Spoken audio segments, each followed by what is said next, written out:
Good morning, afternoon, or evening, wherever this may meet you. My name is Backyard Biologist. Welcome, ladies and germs.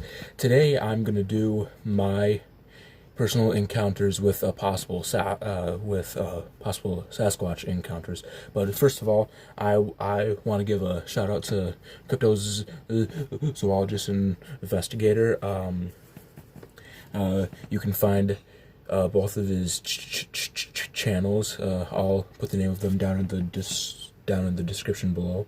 But I just want to give a shout out to him, and if you're watching this, I hope you're doing well, and I hope that COVID's not too bad down where you are, and I love your content and can't wait for you to upload more. So my encounters, I don't claim that they are encounters for sure, but they're possible encounters. So one time, maybe about 4 or 5 years ago, I'm not too sure, when I was in the 7th or 8th grade, I was in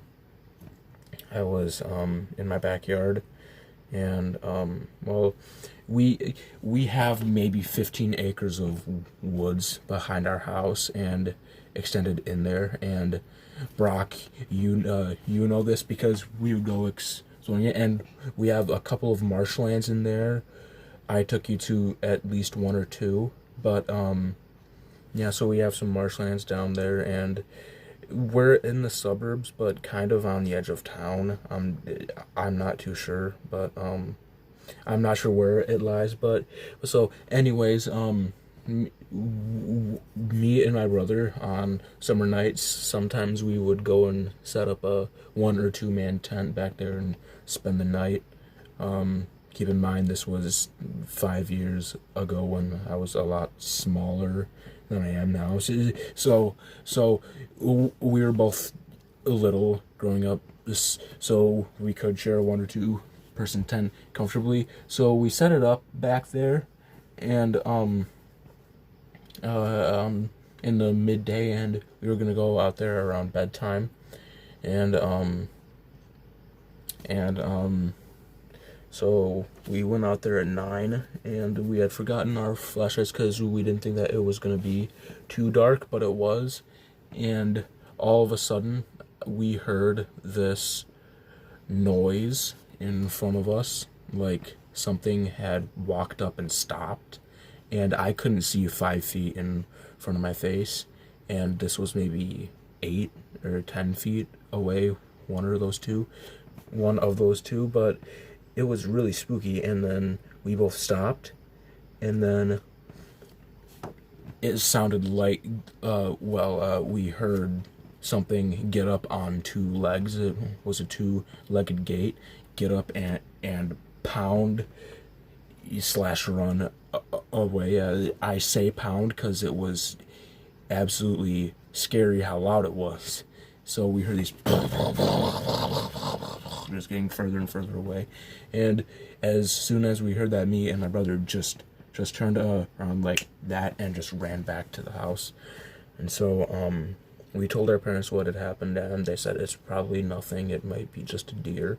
And at the time, I thought, yeah, it's just a deer, but then I learned later that deer have 4 legs and are only about 120 pounds, and they sleep during the night and midday, and they graze mostly during morning and evening.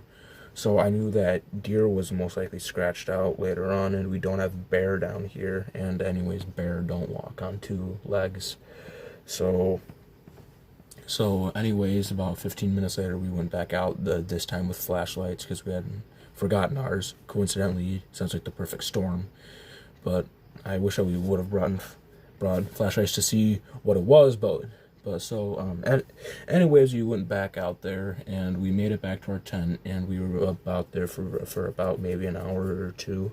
It was around 11:30, I think, and all the bugs stopped, just like dead silence. And we live in Michigan, southern Michigan, where there's a lot of wetlands, a lot of bugs, a lot of cicadas, a lot of crickets, and they were all going, and then they just stopped. And from our tree line, maybe 30 feet away, we hear these slow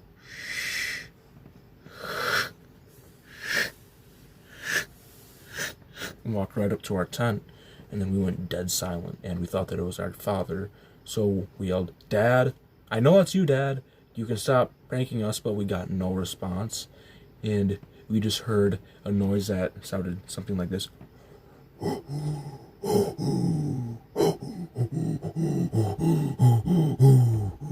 And then we heard it just as soon as it left.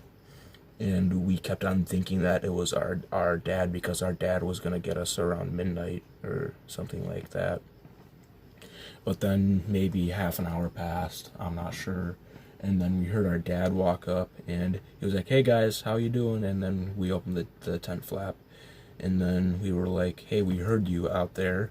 We heard you trying to prank us." And then he was super confused, and he was like, "I didn't come out here early.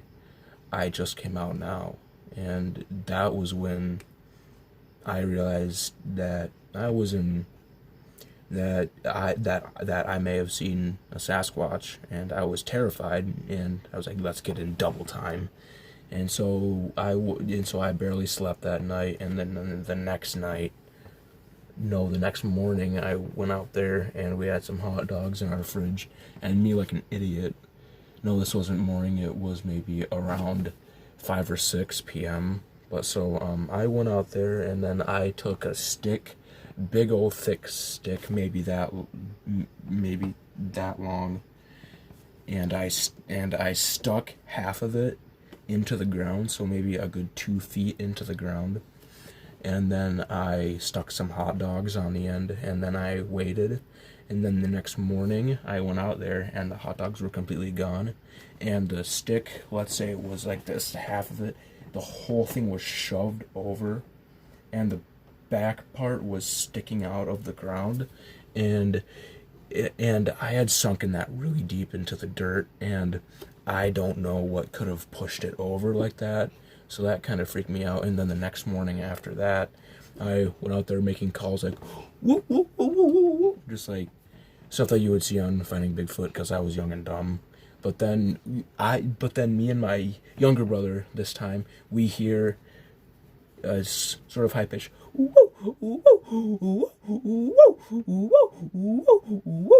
and then we just tear inside, and then yeah, that's that for that encounter.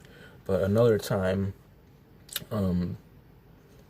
we were up in Copper Harbor, which is basically like the most northern point in Michigan, and there's like nobody up there. And so me and my brothers we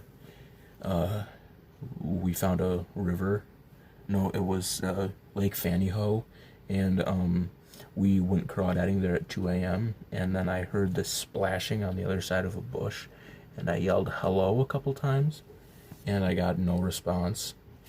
And on the way back, my father came to get us at around 3 or 4 a.m., and I was at the back of the party, and I always felt this horrible feeling that something's watching us, something's following us, and all my brothers felt the same way. And then we heard a massive stick go right behind us, and then my dad looked behind us, and then he was like, "We have to get back right now."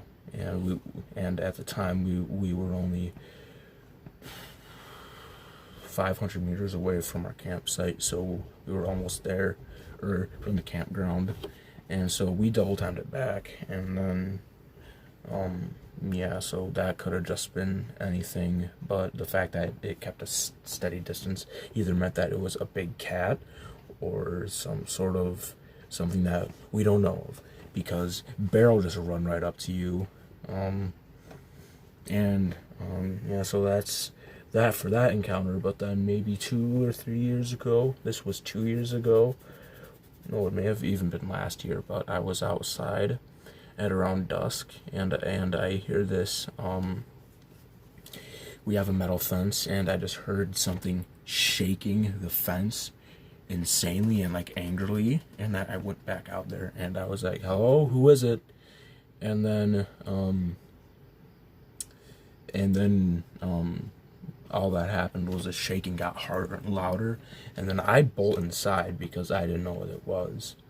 No, I didn't bolt inside, but I went inside, and then after I got inside, I had opened my window in my room, and I heard this. Well, my window was open, and it was just this awful, horrible stench, like burning garbage and rotting meat. It was like horrible. Like, go to the orangutan enclosure at the zoo and take a deep breath in through your nose, or better yet, go to the gaps between the glass and stick your nose in the door. That's exactly what it smelled like, and I started gagging because it got that bad.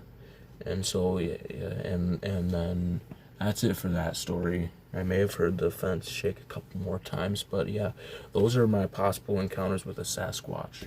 And Brock, I hope you're watching, because I love your content and you're a good friend, and I hope that everything's going good on your end. If you want to subscribe, you can. I'm not really gonna like pressure YouTube, but just subscribe if you want. Like it maybe, but if you've watched till the end, thank you for listening to all my encounters, and I'll see you next time. Backyard Biologist out.